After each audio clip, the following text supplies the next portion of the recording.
The city of Jalajil is located in the Riyadh region, to the north neighboring the city of Majmaah, and is 175 kilometers from Riyadh. It is bordered to the north by the city of Majmaah, and to the south by Rawdat Sudair, and to the east by the Riyadh-Qassim Highway, and to the west by the Tuwaiq mountain range. Taking the name of Jalajil from the Jaljal of water, which is the pearl of water, and moving it between the rocks of the valleys.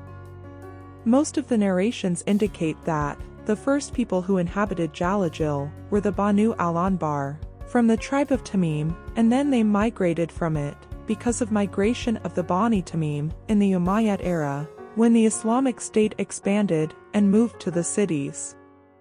Another reason was the number of wars, which were fought, mainly over the water resources of the area. It was rebuilt in the 7th century after hijrah.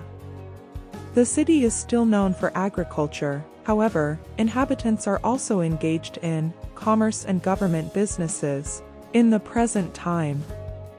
The city of Jalajil, like the rest of the cities of the kingdom, has also witnessed a wide and rapid development in all aspects of life, including tourism. Many beautiful parks and dams have been constructed in the city to provide the leisure time activities to the residents of the city and to store the rainwater for agricultural production respectively. Waterfall Park is the biggest and one of the most beautiful parks in the town. The park is given this name as it has an artificial waterfall which has been constructed in the center of park, which runs through the mountains and creates beautiful sceneries. Several fountains have also been constructed in the parks and on the roundabouts. King Abdullah is another beautiful park on the road which links Jalajil with Riyadh-Qassim Highway.